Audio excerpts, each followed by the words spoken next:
So I'm Jill Benson.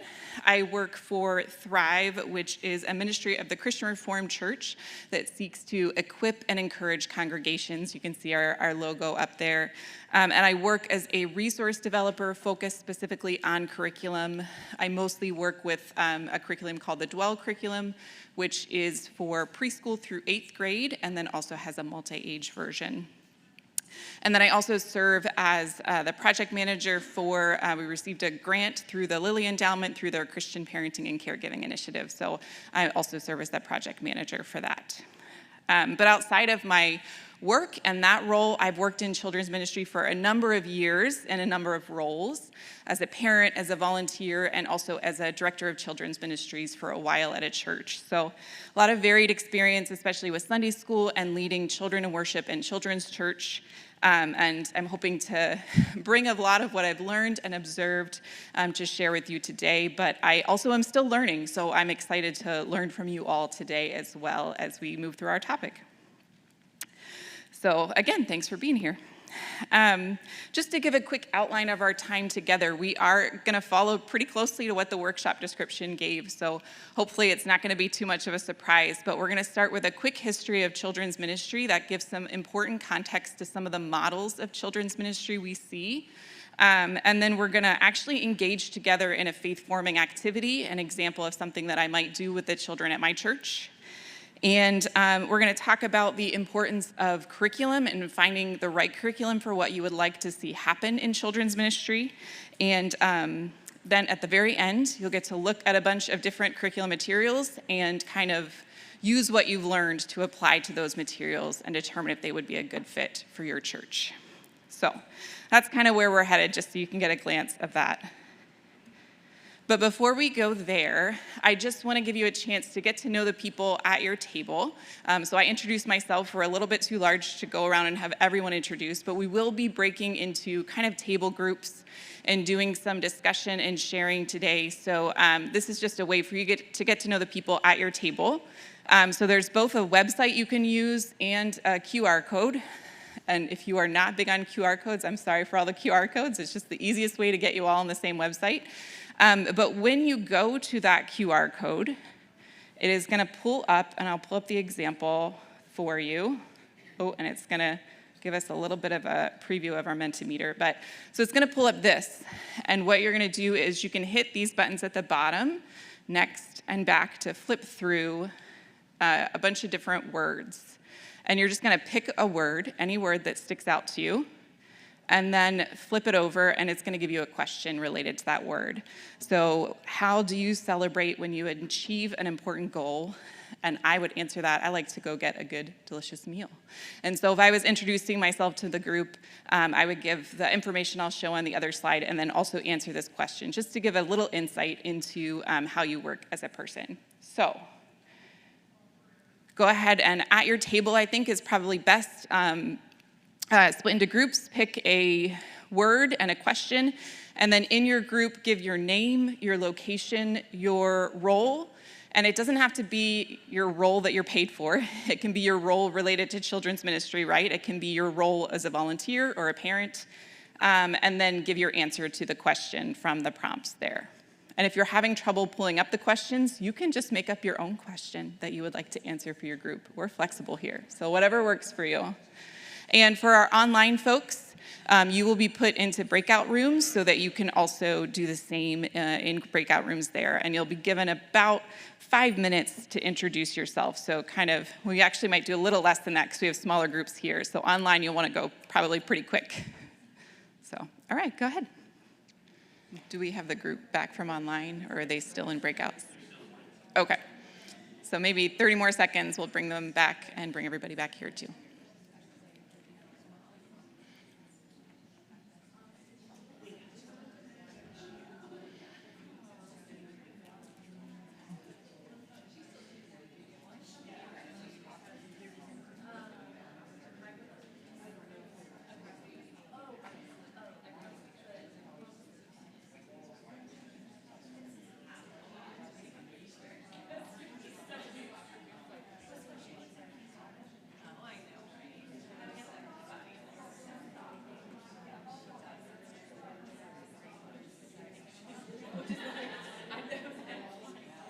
Are we good?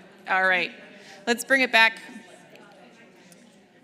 And if you didn't quite get a chance to introduce yourself, you can also, when we split to discuss in a few minutes for the next topic, you can also introduce yourself then too. So if you didn't have a chance to answer our question yet, we're going to look at the answers together, and there will still be the QR code there that you can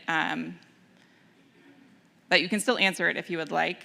Let's see if I can make that a little bit. Oh, I can't make it any bigger. Sorry, but let me turn this so you can still hear me and I can read it. So here are some of the answers. Need. That's so interesting to me, is that there is a need for volunteers. I'm curious if you don't want to say you put that, but if anybody did and they want to shout out, that would be my guess, is the need for volunteers, so you fill in. Yeah? Well, like 20 years ago, my kids were coming up to the church, and there was a need for folks. Oh, okay. So that's how I got involved. Right. So the comment was that when your own children are coming up and you see the need for volunteers and need for people to, if I'm repeating it, it's just because we have folks online, we want them to hear. So as you see children coming up, you see the need for there to be children's ministry volunteers. So that can be the way that you fill in. And some of the other things I love, to prepare to live in faith, growth, because our kids matter. I love that one. Love for children. A lot of along those themes. I love to learn from kids, called to share the love.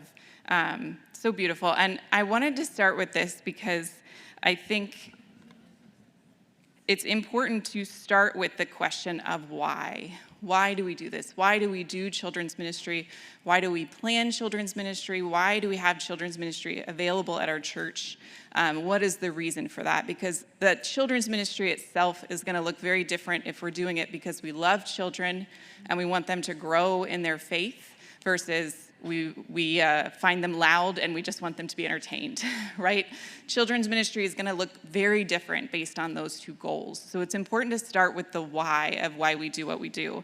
And for me personally, I love children. I'm in that category that would have put love as well. That's definitely, there are a lot of reasons I serve in children's ministry, but a love of children and of learning from children is certainly at the top of the list. And alongside it, this desire to see them grow in their faith and to form a lifelong faith. And I do think that the activities we include and the kind of space that we create in children's ministry really affects whether or not this happens for children, whether they encounter God and they grow in their faith. And so that's a lot of what we're going to talk about this morning, is how to create that space where children can grow in faith. So to start, we're going to do that overview of children's ministry, of the history of children's ministry. And for our purposes today, I'm really only looking back about 75 years. But certainly children's ministry goes back way further than that. It goes back all the way to Deuteronomy and the Shema, where we read, "Hear, O Israel, the Lord our God, the Lord is one." I'm not going to read the whole thing, but we hear, later in those verses, "These commandments that I give you today are to be on your hearts. Impress them on your children. Talk about them when you sit at home and when you walk along the road, when you lie down and when you get up." And so all the way back in Deuteronomy, we see children's ministry, but it's a children's ministry where children are learning about God in their everyday life through natural ways. And then if we come a little ways after Deuteronomy, in the 1780s, you have the rise of Sunday school. And teaching the Bible was a way to teach literacy, right? The start of Sunday school in 1780. And then in the 1800s, there's the rise of Christian publishers. And so curriculum is made widely available. And so we benefit in many ways from a lot of that history. We're not going to go into detail of it today, but that also is a part of what makes children's ministry what it is today. But for the purposes of today, we'll just look at the last 75 years, and we're going to do that with some information from these two books, so I wanted to highlight them first. The bulk of this history of children's ministry is really, really pulled from the work of Scotty May, if you're familiar with her work. I do have them to hold up, too. So this book, if you haven't seen it before, is a really great introduction to children's ministry. It's often a textbook if you take a children's ministry class in educational ministries. And at the beginning of this book, Scotty May kind of introduces the different models of children's ministry and also places rough time periods with them. But she moves more into looking at specifically the last 75 years in a chapter she wrote for this book. And this book, so the first one was Children Matter. I do have them on the slide there, but just in case you can't see, Children Matter by Scotty May. This one is Bridging Theory and Practice in Children's Spirituality, edited by Mimi Larson and Robert Keeley. And this book actually is a combination of papers and workshops that were given at an event in 2019 that Scotty May spoke at. And so the language that she used in here is just kind of an updated version of her history that's in here. So I'm mostly pulling it from this book, but there is some information from both. So I just want to highlight those and cite my sources. They're both great resources for children's ministry. If you aren't familiar with them, I encourage you to check them out. So as we move through this quick history of children's ministry, there's going to be a preposition that goes with each time period, and we're going to look at 25-year time periods. So there's 3 25-year time periods in those 75-ish years. And the first one is 2. So at this time, this is like 1940s to 1965, the content was, it was very content-centered. Children's ministry was very content-centered. And what this meant was that the goal was to make sure the content was learned. And in this, children were seen as incomplete and non-productive. And so they were seen as needing adults to help them become disciples, that they couldn't be disciples on their own. And so ministry was done to children to encourage this process of faith formation. And in this, children are seen as sponges that should just soak up the material, whereas the teacher is seen as the expert, the boss, the evaluator, or I love this one, the funnel holder. That's a very good image for this time period. You've got the big top of the funnel that the expert teacher is pouring all the information into, and the child is at the bottom, supposed to just drink it all up, I guess. And the major teaching method, or the way the teaching was happening at this time, was that traditional Sunday school setting.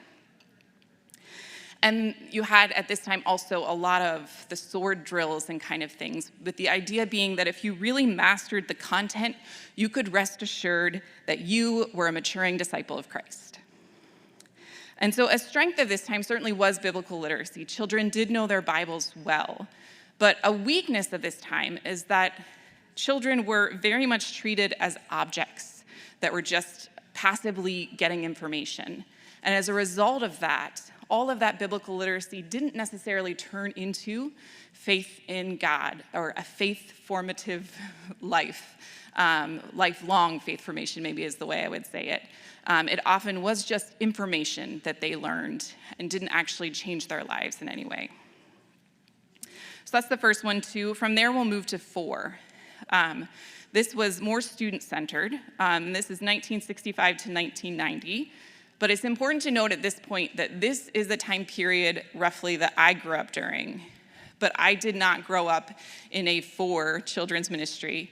The children's ministry model at my church was more of a 2. So when you think of these time periods, that's kind of the rise of that type of ministry. But you can see all of them at different times, and you can find all of them today as well. So looking at 4, the goal here was to make sure that the children enjoyed Sunday school. Much was done for children to try and create an environment where they could thrive and grow. And the idea was that learning should be pleasant so that growth happens naturally. And so since children needed to have fun, programming at church became really elaborate, enthusiastic productions. And this ranged from things as simple as just including more games or entertaining activities to things as complex as creating an entertaining Sunday morning experience with worship bands and fun names like Wonderland and Kids Exploration. So it was really all about entertaining children and making sure that they had fun. And so in this, the teacher was seen as the coordinator, the customer service representative, the ringmaster, who in children's ministry hasn't felt a little bit like a ringmaster at one point or another. So I do get that one a little bit, though that's not what we want to be, right? And planner.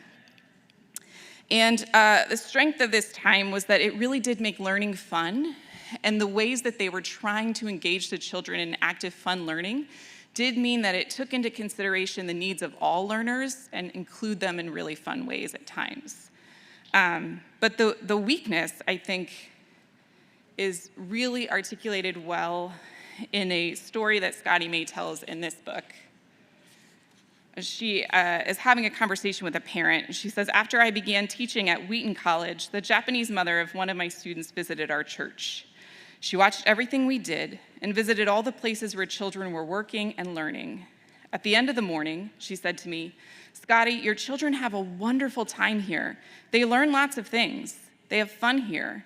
But Scotty, when do your children meet God?'" And I think that is one of the things we experience in this model. Another word for this would be the entertainment model. So in my title, when I say abandoning the entertainment model, I'm thinking of this time period and this desire to just entertain kids, and the reality that when that is our full goal, that we don't always make those spaces where children can meet with God. So the next part of the history that we'll move to, and you'll see this is a little more than 25 years.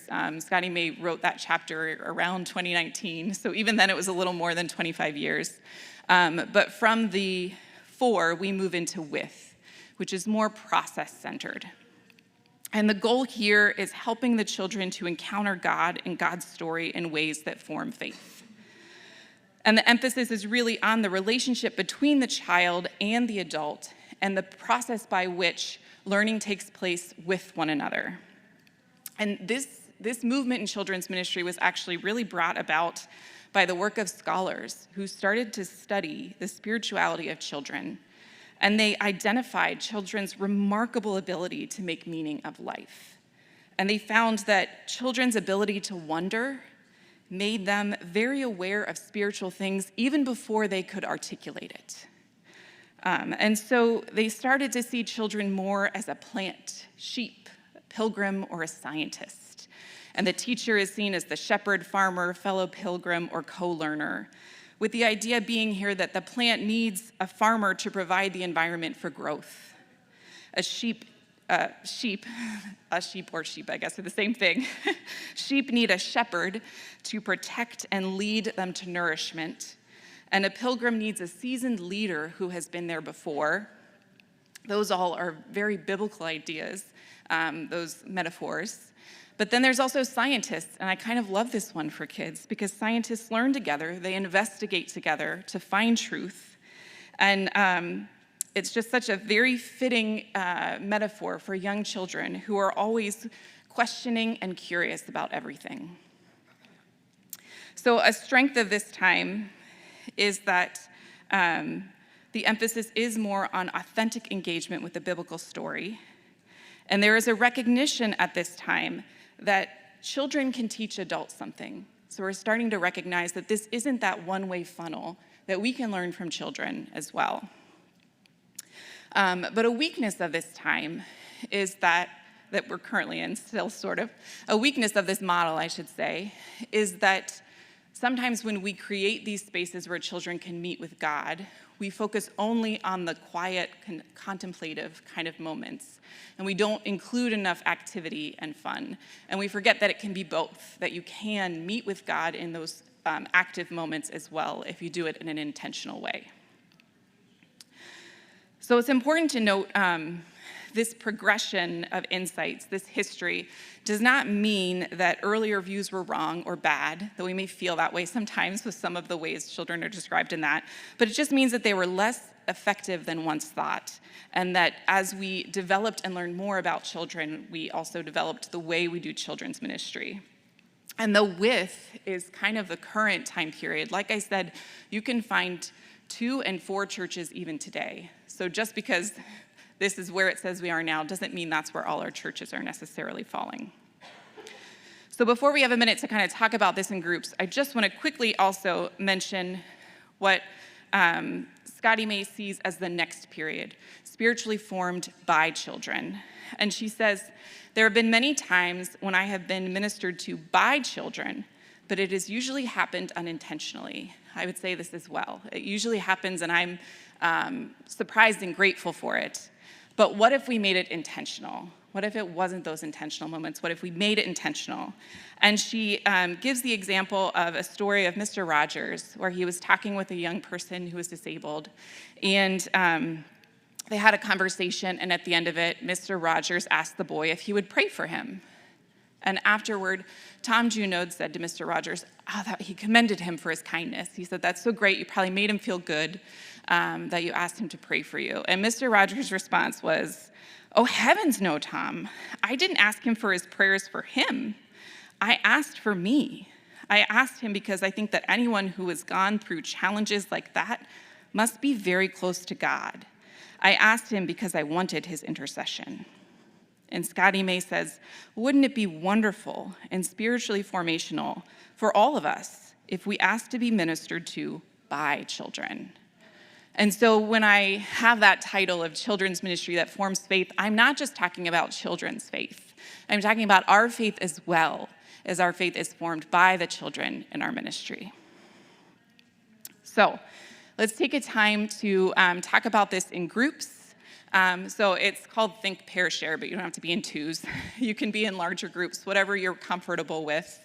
Spend some time reflecting on these models of children's ministry. I'll give you a minute to think about it on your own, because I think sometimes that's helpful when you're going in to talk to a group as well. And then after you think for a moment on your own, you'll get into groups and share with your group answers to these questions. And then we'll come back together as a full group if anyone would like to share there. So the two questions, is there a particular model that your church gravitates toward? And are you comfortable with what children's ministry looks like at your church? Or are there aspects of another model that you would like to include? So go ahead and take a few minutes for that. Good. All right, let's go ahead and bring it back.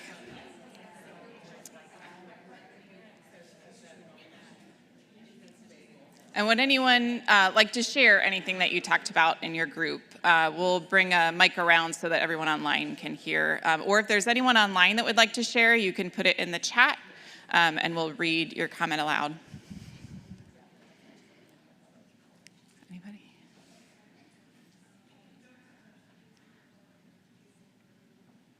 Oh, there. Nice, in the back.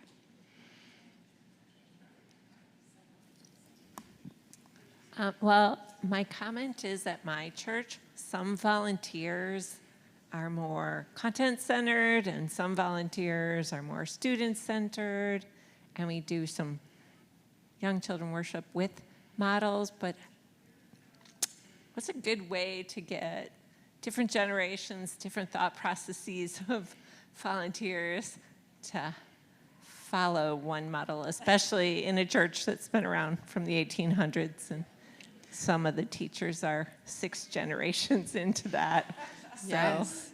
they're very committed to the way that they do things. Yeah, that is a great question. I had that at my church, right? So I was trying to create more of a process centered with, or, moving into by at my church.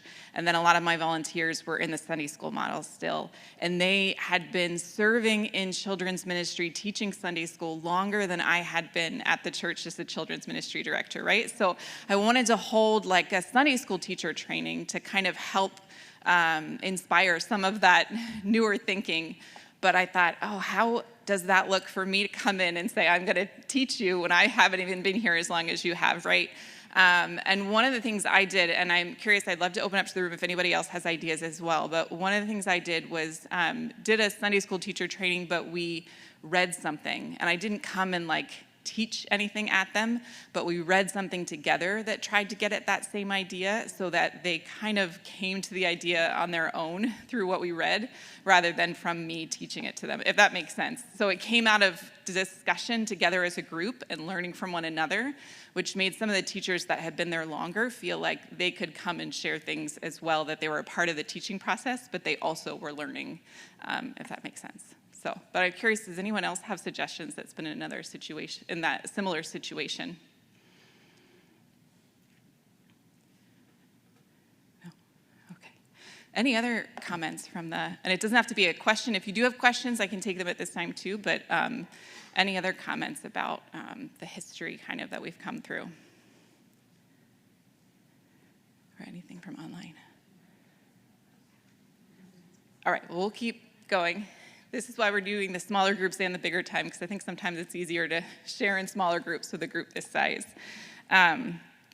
Before we move on, though, I forgot a bit of hospitality because I have so much that I want to get through, and I wanted to make sure we used all of our time. But on your tables, there are fidgets and coloring pages and crayons. Those are not, we don't have a specific thing. You don't have to save them. They're just there for you to enjoy, for people that appreciate having something like that as you're learning. So that was just meant to be hospitable to you. Feel free to use those, and feel free to take them with you if you need a fidget for the rest of the conference as well. So help yourself to those. So we're going to move now into doing an example activity, faith-forming activity, and we're going to do Visio Divina. Now, if you've done Visio Divina with adults, this is going to look different because this is how I would do an activity like this with a group of kids. I'm going to lead you through it like I would lead through a group of kids through it. Now, that's going to be different because I don't usually have this many kids that I'm leading through it. Normally, it would be a smaller group, and they would ask questions, and there'd be more interaction. But it'll at least give you kind of an idea of how you can create a faith-forming activity. And so, Visio Divina, if you're familiar with it, is Latin for divine seeing. And we're going to look at a piece of art together today from Sanctified Art. The piece is They Stood by Lauren Wright Pittman. And before we do that, we're going to read the story from this storybook Bible, the Book of Belonging. And just to make clear how we're accessing these resources, so this story from the Book of Belonging is actually a free download on their website. Their website is there, and if you would like to look at it after the session, you can go and check it out. I do have the book with me today, too. It is a beautiful new children's Bible, if you haven't seen it. There's some things I really love about it. It's got some really good inclusivity things in it for disabilities, and also like wondering moments that are just very faith-forming for children. So we're going to read through the text in there, and then we will also look at the picture. And the picture is from Sanctified Art. And if you are familiar with them, you can purchase the rights to use an image of theirs. It's for a specific setting. You have to read the rules, but so the image we're using today, I did purchase from them. If you're using their images in children's ministry, I encourage you to do the same so that the artists get compensation for their work. So I'm going to go ahead and move now into that activity. So today we're going to hear a story from the Bible about 5 fearless sisters. But before we begin to read, I'm going to set my book down so that I can do it properly. Before we begin to read, I'm going to encourage everyone to take a few deep breaths, just so we can prepare our bodies and our minds to hear God's word. And so we're just going to breathe in and hold it for a minute, and then breathe out and hold it for a minute. And then we're going to do that again. Breathe in and breathe out. And as I read, you can look at the pictures in the book. We'll show them on the screen. You can look at the pictures from the storybook, or you can close your eyes and allow your mind to form its own pictures of the story. And also, as you read, I want you to be thinking about if there's a particular word or phrase that sticks out to you in the story. So let's take one more deep breath, and then I'll begin our story.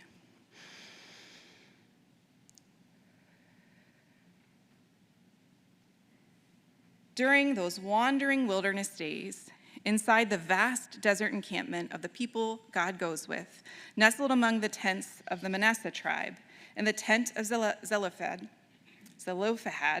there lived 5 fearless sisters, Mala, Noah, Hagla, Milcah, and Tirzah, girls so smart and kind that they moved with courage wherever they went.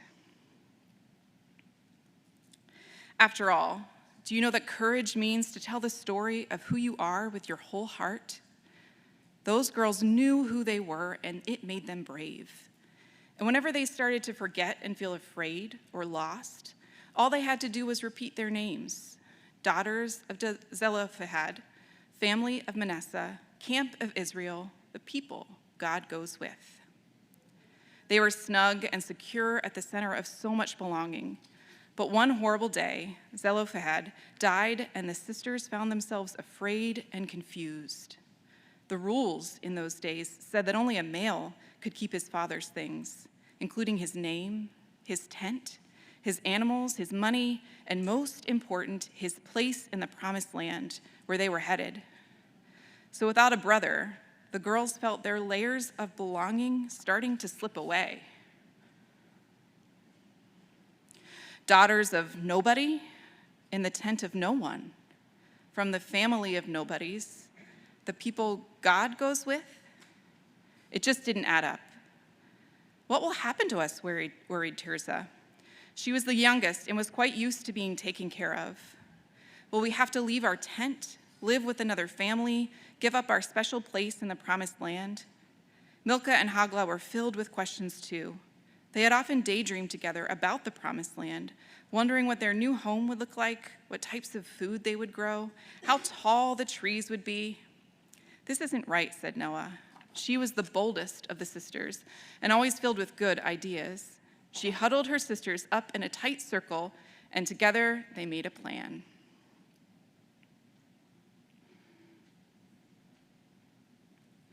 The next morning, they walked arm in arm to the tent of meeting, the place where the priests gathered and God met with Moses.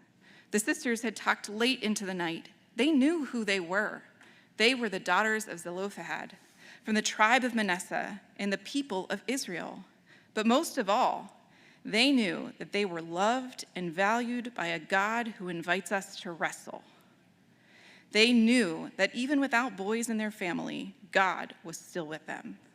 And when you know who you are and whose you are, you know how to ask for what is right, even when it's scary. Finally, it was their time to speak.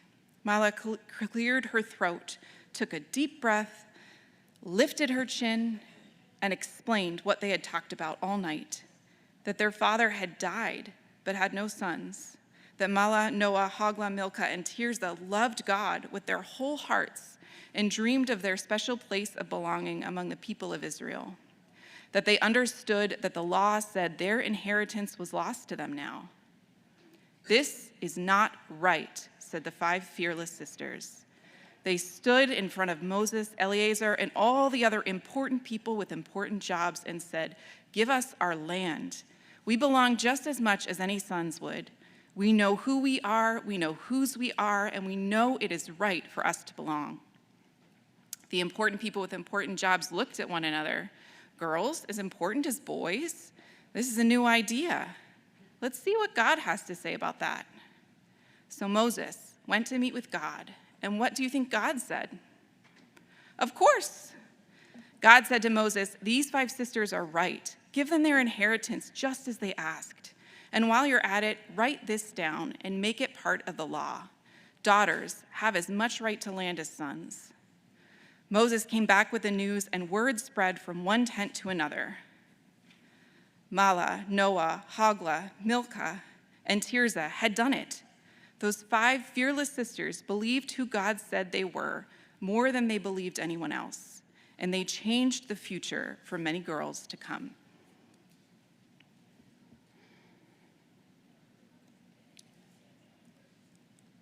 So as we look at this artwork, at this picture of our story, I want to investigate you to hold the story in your mind as you investigate this piece of art with your eyes.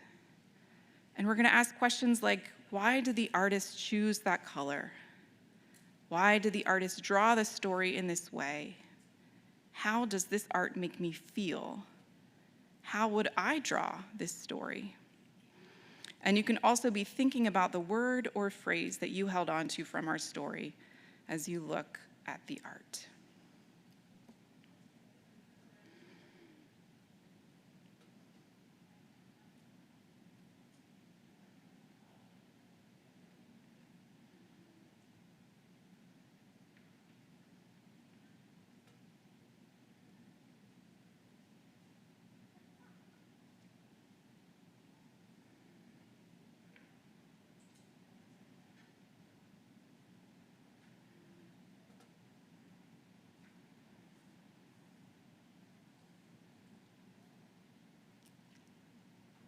as we look at it, wonder with me if it was a sunny day when the 5 fearless sisters confronted Moses, or if it was raining and cloudy and cold. Was it warm and sunny and filled with hope? It seems filled with hope, but sometimes on rainy days too, it can also be filled with hope. I wonder how they felt as they went to go and talk with Moses. And I wonder if any of you have ideas of how they might have felt as they went and talked with Moses and Eleazar.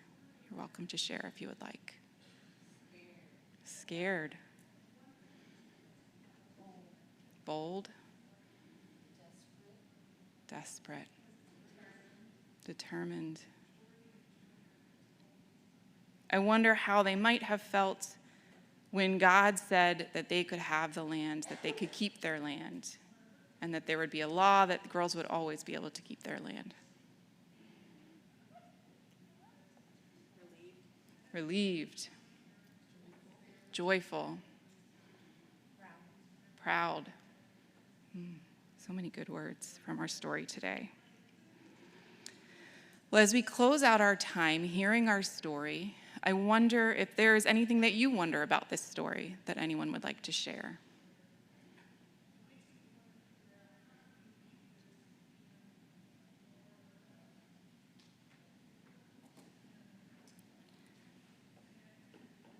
And if no one is wanting to share or wondering they have, I wonder if anyone would like to share their word or phrase that they held on to from the story. Bold. Courage. Good words. This isn't right. That's a wonderful phrase in this story. This isn't right. They knew who they were and whose they were. Yes. Beautiful. And is there anything anyone would like to share that stuck out from our art that we looked at today?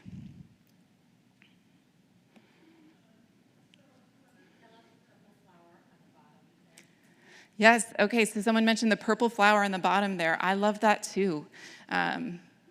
I can't remember if I read in the artist's description of the picture of the meaning of that, but to me, it seemed like this beginning of many more blooms, this start and bud of hope, and more hope to come. But I don't know if, we can give you the mic if you want to. Strength and boldness. Beginning, yes. Strength and boldness in the beginning, yeah. Anything else that stuck out from the art? I love how every one of them was so different in so many ways. The way their hands are, their hair, their faces, their expressions, and even the little halos. Yes. So sorry, we should have brought you the mic. But for our online participants, she said she loves how different all of the 5 different sisters are, that it's not just one look that's replicated 5 times, but from their halos to their hair to what they're wearing, the diverse look of them all. It is so beautiful, yes. Oh, here, can we bring you the mic? Do you mind? So they can hear online.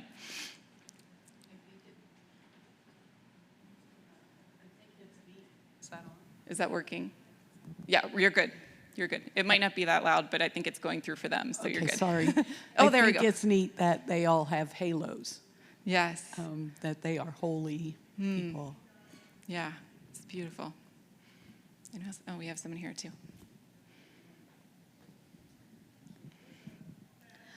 I was surprised by how calm they looked. I would have expected them to look angrier. I think I would have looked both more angry and more scared, but in the image, they all read to me as like calm, which surprised me at first. But then I was like, they could also be firm. So. Yes, I will say I noticed that too, and I noticed specifically that they're not really smiling, because we don't know if it's before or after they've gotten the verdict, right? But they don't look overly scared necessarily. They look kind of maybe determined, but they don't look joyous. So maybe it's not quite when they've gotten the news yet. But yeah, I noticed that too. It's really interesting. Yeah, let's take one more right there. The swirling images up in the sky remind me of wind, which often reminds me of the breath of God.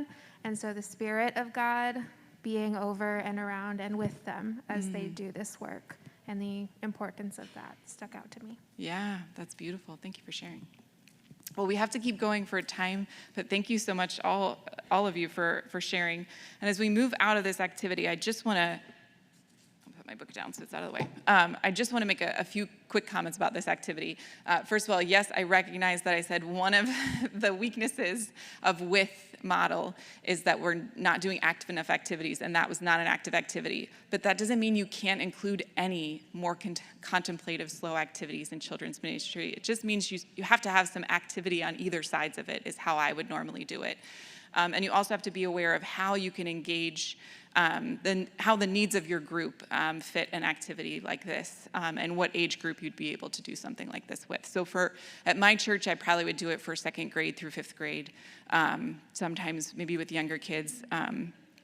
But you can also adapt it to do with younger children as well. And you can adapt it from what I did to do with older children. So we only looked at the art in silence for maybe 30 seconds. With littler kids, I might not have any quiet time. I might jump right into asking wondering questions and just allow us to observe the art together to keep them engaged, right? With older kids, you can extend that quiet time and allow them to have a bit more reflective time. And I know that this isn't a workshop on various abilities and how children come to Sunday morning. But I just want to say that I think sometimes we think of children with ADHD as needing activity nonstop, but we need to also remember that they can hyper-focus. I say this as I have a son and a husband with ADHD who both can really hyper-focus. And so if you engage them well in activity, they can really participate in it as well. So we don't want to remove any time for contemplativeness and those quiet moments of meeting with God out of that need to just strictly entertain, if that makes sense. And I also want to say, so the next thing I'm going to highlight really quickly, and then we'll stop for questions quickly if there are any, that there are other ways to incorporate images for even younger children, and picture books are a very natural way to do this. So I just want to highlight one really quickly. It's this book, The Storm That Stopped.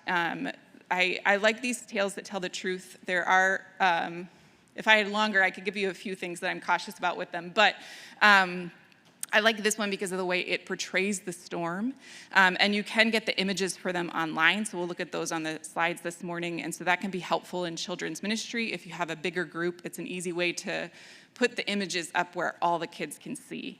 But with something like this book, I would read through the picture book with the kids and in a natural way talk about what images they're seeing and what's starting to happen to the waves in this picture. We're not looking at all the pictures in the book, so we'll just look at the ones that kind of illustrate the point. But I would ask them questions about what expressions they see on the disciples' faces, what Jesus is doing, what's that bubble that's coming out of the boat with the Z's, what does that represent, right? And then as we keep moving through the images, what happened to the wave now? Now it's so big it's going off the page, right? And where is Jesus? Was he awake? What's he doing? And then you get an even closer look on the boat. It kind of zooms in, and they're all yelling for Jesus to wake up, and Jesus is just kind of slowly waking up, right?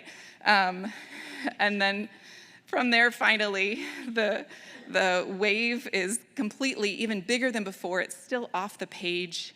But now you have Jesus at the front of the boat saying, "Quiet, be still," and the disciples are all kind of huddled behind him. All of these are things that I'm viewing and pulling from the image that you can have children pull from the image by asking the right wondering questions, right? I'm saying it to you, but if we had more time, asking questions would bring out all of these observations from the image. And then I should have led into that more, but I love this split from this picture to the next one. You've got that huge image off the page. Jesus says, "Quiet, be still," and then that's the next page. Very stillness. And Jesus is just standing there like, well, yes, of course that's what happened. And the disciples have these shocked looks on their faces, right? And so it's so fun to ask kids, oh, why do you think, what are the disciples thinking in the boat? What would you be thinking in the boat if you were in the boat right now? It's a great way to start conversation with the children. So even a picture book can be an opportunity for Visio Divina. It just looks a little different than it's going to look for adults.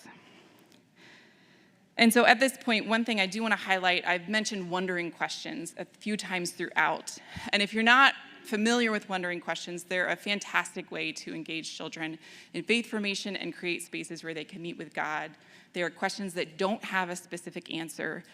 There is no right answer a child can give to a wondering question. The point of it is just to engage children in the story and often help them to put themselves in the story and imagine what it would have been like to be there. So they're a great thing to use, even if they're not included in the curriculum that you're using. You can throw wondering questions throughout. And one of my favorite wondering questions is the one I asked today, which nobody was brave enough to answer, but kids jump right in. When you say, what do you wonder about this story? They jump right in to answer that. So they're a great way to involve children to engage children in opportunities where they can meet with God. So hopefully that gives you a little glimpse of one of the ways you can engage children in that. Any thoughts or questions before we move on? And if so, maybe just raise your hand and we'll bring the mic over. Yeah, there's one right behind you, Lindsay, actually. Can you hear me? Yeah. Okay. Is there like a website that has a list of wondering questions or a book or something that could be accessed? That is a good question. So there is a book, I believe, by Elizabeth Caldwell called I Wonder. And she talks very much about various wondering questions that you can use. It's not a list, I wouldn't say necessarily, but she really introduces the concept in a very good way and talks a lot about how to engage in Bible stories with children using wonder, if that makes sense. Yeah, the children in worship curriculum, also if you're familiar with that, all of the stories that are in there have wondering questions at the end. It's a book that you can buy, so if the same story was included there. I find personally, the more I looked at wondering questions, the easier it was to make my own. So if you just want to look for some examples, there would be some there. And then the curriculum that I work with that we'll actually look at today, Dwell, it's one of the ones we'll look at today. They include wondering questions throughout as well in the story, so that's another place. And actually, Dwell, D-W-E-L-L, I might be saying it funny, but it's one of the samples we're going to look at today because I have easy access to that. We won't just look at the stuff I work with, though, I promise. But in the Book of Belonging, too, there are wonder moments that are really great. It kind of gives a little introduction and then gives some things they wonder about the story. And a lot of times it's kind of wondering about historical context a bit, like, I wonder why girls weren't included. That kind of thing will be in there, so if that helps. Anything else? Oh, yeah, over here.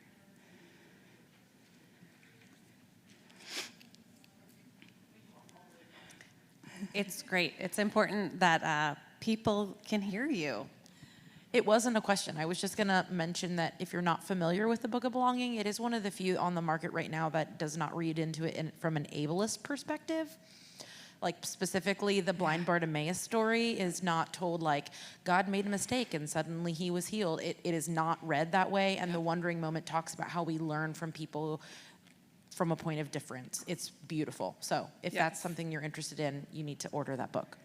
And there are actually, because I looked at that, and there's a note about kind of about disability and how we approach people with disability right after that story that is really beautiful. I think it's really well done.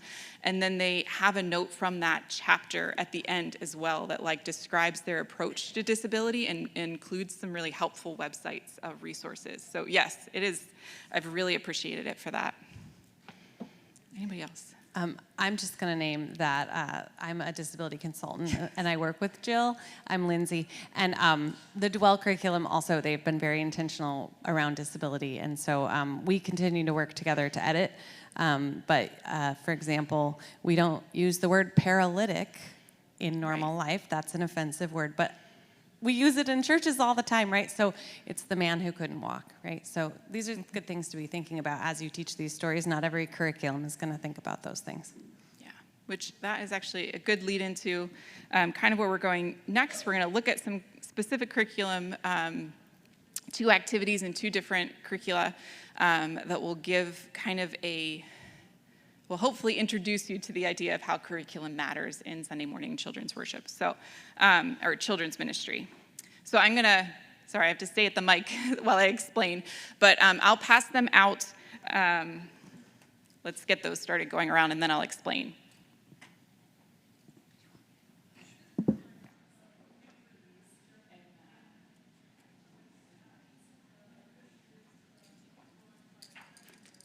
So if everyone had shown up, I think I printed so you would have to share, but I think we're a small enough group that everyone can get one of each. But if we don't quite have enough, someone can get one of the curricula samples, someone can get the other, and then you can compare or swap.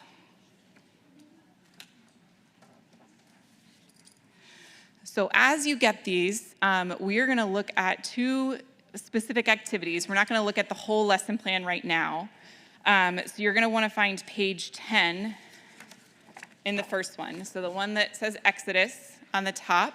And for those online, I think a link is going into the chat of where you can access those. So you're going to find page 10 in this one. And then you're going to look at step 4. It's step 4, living out of the story. And so you'll just read that activity. When you hit easy extras, you can stop. So you're just reading that activity and asking this one question: is the goal of this activity to form faith? And you can kind of read through it and think about it on your own, and then get in your group and discuss it, and then we'll come back as well. So that's where you'll find the first activity. And then the second one is in a curriculum called The Biggest Story. I'm just gonna be honest, because I didn't feel like I could put my email in to get curriculum samples and then share that with you all, because those companies are imagining you put your own email in to get them. The curricula that we're using today is either stuff that I could get to because I work with it, or because they had it a free sample on their website. So this is one that had a free sample on their website. It's called The Biggest Story Curriculum, and it is from a Reformed perspective, so it'll be helpful, I think, to look at both Reformed materials, but how they approach children's ministry. So in this one, you're going to find page 20, which I know it's not very long, but it starts at page 17. So that's why you go to page 20. And then on page 20, it's the last, if it's helpful, I think it's the last page in the packet. You want to find the activities section, and there's an option 1 and an option 2 activity. So just read through those activities and think about, is the goal of these activities to form faith? Think on your own, talk with your table, and then we'll come back together as a group. All right. I can tell everyone is having good discussion, so I hate to break it up, but we do for the sake of time. So any reflections? What do you... Share some of that, and we'll bring the mic around. Share some of that wonderful conversation that you're having at your table. What are you observing from these activities?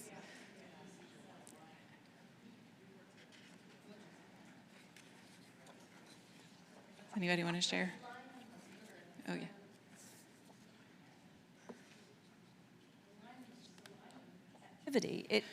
I couldn't tell, I know what the story is, but I'm just saying it didn't reinforce the essence of that story, what's important there at all. It was a busy activity, keep on going. Yes. The other one is, from beginning to end, you're reminded over and over about the connection as you're doing it. So my vote was Exodus. Thank you. Anybody else?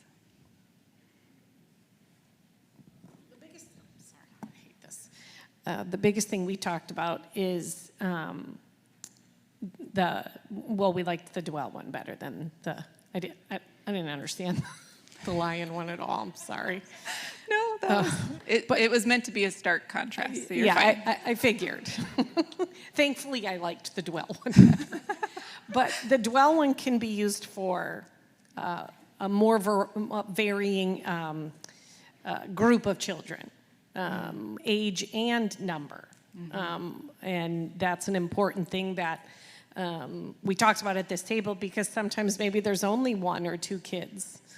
You can still do this activity. Maybe it's not going to be as vibrant, but it's an activity you can still do. Children can talk about, ways God has been good to them and their family and friends. But that's one of the things that stuck out to me. And then obviously just the conversation of how has God been good to you, helps them to grow in their faith more than learning about where to put a Band-Aid on your body.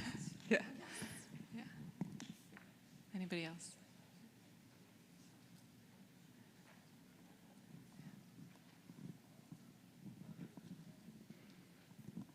I'll be contrarian, and I think there was strengths in the Daniel lesson in that it engaged multisensory. So it was lacking in content, but you can make up for that in the discussion you have while doing those activities. Yeah. While the Dwell curriculum was very much focused on the kids who enjoy arts and crafts, and who are already deep thinkers, but it was traditional Sunday school model, in my opinion. Okay. So it followed a neurotypical thought pattern and conversation pattern. Okay. So I would not choose either. I would adapt them both, yeah. Unfortunately. So you might have, was it one of the, because there isn't art in the one we were looking at, I don't think, but maybe it was another one of the activities. Which one was it were you looking at one of the extras? No, it was the step right before that goes into making the people for the show and tell, and then the whole step 4 was about that show and tell paper. Okay. So yeah, that is not that paper that they made. It's another paper that if you have the fuller curriculum. But yes, that is fair. And I think there are pieces, so Dwell was created a while ago, so there are pieces of that still in there. And we don't need to have that conversation. But yes, for that piece, I think there is a movement, and a lot of times when I find things like that are very project-oriented in children's ministry curriculum, I tend to move towards more of a process-based art, where you're just providing a lot of materials and allowing them to access them. So yeah, I'll often adapt things in that way, but yeah, it's a good point. And I will say, so the Daniel one, I looked into because my children's ministry director is, I don't have a part at my church of what decisions get made in children's ministry, and she has started using that curriculum because it includes videos, and that is really big sometimes for her. She felt like some of the children that are coming in with disabilities, which this is not me saying this is the way to approach disability ministry, I don't necessarily see it that way, but that sometimes children coming with disabilities, the videos are more engaging for them. And so I think sometimes that can, for the Daniel curriculum, that ability to easily access the videos will sometimes pull people in to use it, and then they'll adapt the activities to try and make them more meaningful. But yeah. All right. Well, for the sake of time, we'll keep going, but hopefully one thing that just begins to introduce to you is this idea that the curriculum that we use matters. And I think our models of children's ministry show that as well, right? There's going to be a type of children's ministry that is going to be celebrated in the type of curriculum, in the way the curriculum is created. And so as a part of this, I'm going to pass out another handout that is a 10-question tool. Actually, Lindsay's going to pass it around for me, thank you, for choosing children's ministry curriculum. And I find this to be super helpful. It's designed for choosing children's ministry curriculum, but I also think it's helpful for evaluating whether your curriculum is working for you. It says faith formation, but it is that's come under the umbrella of Thrive now, so it is a Thrive resource that you can access free online if you want as well. But we're going to focus on this as it comes around on just the first 2 items. And sorry, for the online folks, there should be a link for you to access this online as well. But we're going to focus on the first 2 items in this 10-question tool just for the sake of time, and look at theology and scope and sequence and why those things are important for choosing children's ministry curriculum. And one of the things that I think is most important to remember is that all curriculum is written from a particular theological perspective. I'm going to say that again because I don't think we always recognize that, but all curriculum is written from a particular theological perspective. There is theology in children's ministry curriculum. I think sometimes you have to work with people to get them to recognize that theology is important in children's ministry because they think it's just not there at all, that you're just teaching Bible stories. But the way you're teaching those Bible stories is giving a theology, or is including theology. So I'm going to come at this from the approach of Reformed theology because APCE is a Reformed organization. If you're not Reformed, then you would want to think about what the emphasis would be for your theology, for your particular denomination or church. But with Reformed theology, we really want to look for curricula that sees the Bible first as the story of God and that places each story within its grander biblical context. And we want to be really cautious about materials that focus on biblical heroes, morals, or virtues, or that focuses more on us than it does on God. And the question there it tells you to ask, which is a little hard to read on my screen, but does the curriculum keep the focus on God? Is salvation presented as a gift of grace? Sometimes in curricula that is not Reformed, you will see salvation being presented more as a transaction and less as this gift of grace that we are given. So it's important to ask, is it presented as a gift of grace? And so then if we go to scope and sequence, and that's just the phrase for the selection of stories that are included in the curriculum and the order in which those stories are included. And when we're looking at that scope and sequence, we want to see it including Old Testament and New Testament stories and a reasonable number of both, right? You don't want to see just a few Old Testament stories and all New Testament because that's not what we find in the Bible. And we also want to find that stories with major themes like creation, fall, redemption, restoration, those types of stories are included several times throughout the scope and sequence and in a way that builds in complexity as children age through the materials so that they're forming more complex thoughts and understandings of God as they are moving through the curriculum. And I won't read the ask part of that, number 2, because it's basically what I just said. But I do want to note something that I did not realize until I worked in curriculum is how much intentionality is put into the scope and sequence when it's created.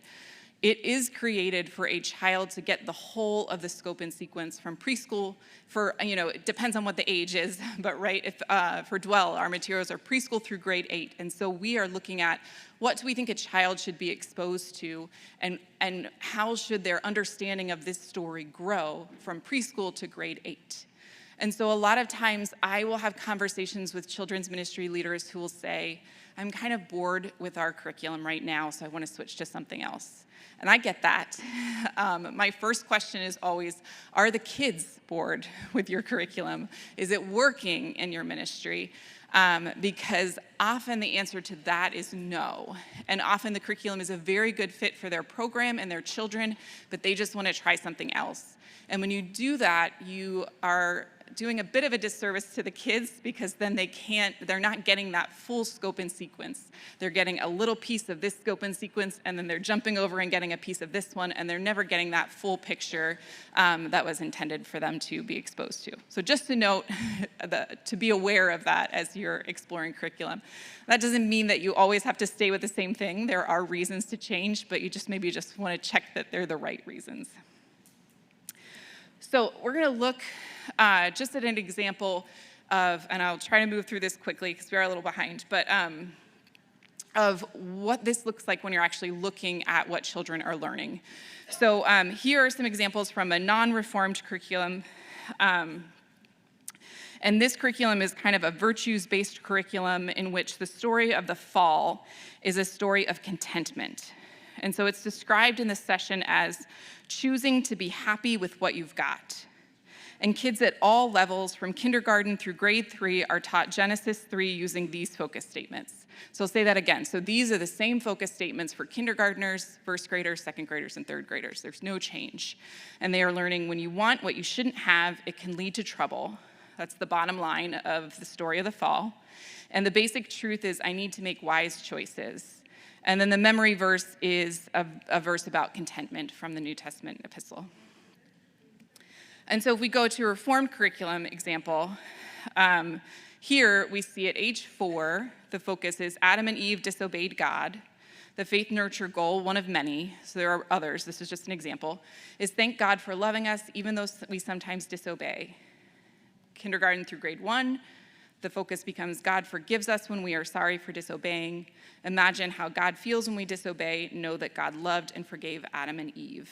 And the memory challenge is from the creation story. Grades 2 to 3, God's perfect creation was spoiled when Adam and Eve disobeyed. Faith nurture goals, give examples of how sin spoiled creation, tell what God promised Adam and Eve, celebrate our forgiveness in Christ. And the memory challenge I included for consistency, but it's from another story in the unit, so that's why that's included. And then the focus, no part for, this is grades 6 to 8, no part of my life is free from sin. Faith nurture goal, acknowledge who we are, sinners who disobey God, but who are loved by God, made in God's image and forgiven by God. And the memory challenge is from Romans. If we live for the Lord, and if we die for the Lord. So you can hopefully see there's a growing in that. There's a movement from how the story is taught to a preschooler and how it is taught to an 8th grader. And that's what you want to find when you are looking for curricula at the scope and sequence. And you're also finding that all of those faith nurture goals and focus all the way through are God-centered, not focused on us.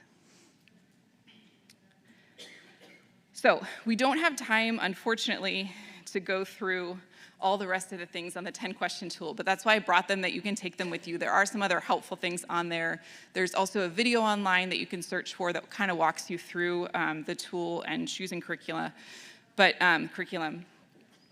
one other thing I want to mention that's not on the 10-question tool is that it's important to also recognize a publisher's view of children. Does the author of the materials and the publisher organization creating the materials have a high view of children as individuals capable of deep thought and significant spiritual experience? What is the goal of the materials? Are the activities created with the goal of forming faith and creating places where children can meet with God? Do the activities serve a purpose other than just entertaining the children? And I think that's important to ask in addition to all those other things, because as we learned, and I know there's different views, or maybe neither of those curricula might work for you, but they're both reformed, the ones that we looked at today. And so if you're coming from a reformed perspective, they are both reformed. I think if you read the whole lesson, they do both tend to have more of a God-centered approach to the story. But the actual activities may or may not be doing this. They may or not be helping children to meet with God. They may not have that high view of children as spiritually capable beings. And so you want to keep that in mind as well. And so we were going to do an activity, but we're short on time. So you're welcome to take a picture of this slide, and this can be your homework. There are more curricula samples on at the QR code, including some PCUSA ones. Again, I was limited by what I can download without putting my email in, but I encourage you to maybe take this and apply it to your own curricula that you're using at your church, and ask these questions of the materials you're using. Or look at some of those other samples and ask these questions and kind of apply what we've learned today. Give everybody a second to get a picture of it. And actually, I'll leave that. I think everybody got it. And so then the last thing we're going to do, and I'm sorry I don't have this in a virtual format, but you can just write on a piece of paper, is in our last few moments here, we're going to think about now what next. And I find if you're like me, you go to these APCE workshops and it's a lot of information, and then you have to think about how to apply it. And there's sometimes not the space in the conference to think about how to apply it. So this is a really simple thing we like to do, just thinking really quickly of 3 takeaways. If you can't come up with 3, 1 takeaway, and then 1 action step. So I'll give you a couple minutes now to fill that in. I'm not collecting these. This is just for you to think through 3 takeaways and an action step.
We can do that too, yeah, that's fine.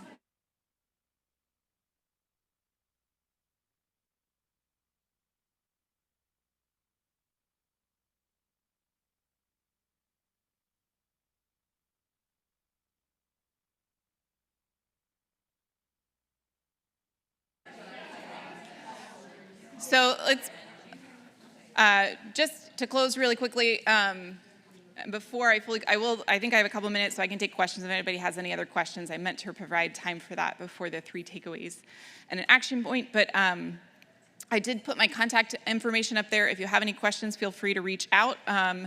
Also, there is the website for Thrive. There's a variety of helpful resources on there. As Lindsay mentioned, she's my colleague that works with disability concerns, so we have resources related to that on the Thrive website, as well as worship resources, justice resources, all kinds of things. So, and a lot of them, if not most of them, are just free things you can access. You don't have to put an email in or anything. So free for you to use. Going around or at the door, I think will also be a handout that you can take with you. It's a resource you can share with parents that is fully available online for free as well. 5 ways, there's a couple different versions, but they're really nice. I think one of them is 5 ways to pray with kids, 5 ways to engage worship with kids. They're really great, simple ways to engage in some of those topics with parents.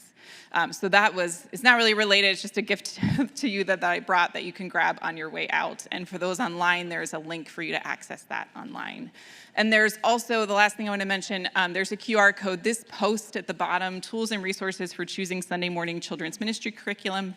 That post is at that QR code.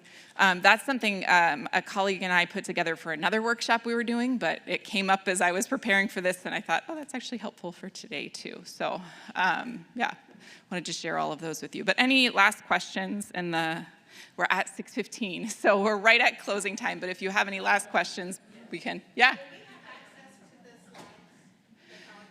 I can send the PowerPoint out if you would like. I think I have, so if you were not signed up for the workshop and you came, come give me your email address. If you were signed up for the workshop, I have your email address and I can send the slides out. That's fine. Yeah. Any other questions? All right. Thank you. Thank you guys. This was great. Yeah. I'll leave that up. And also remember to take fidgets if you want them. If you want them for your kids, take them with you.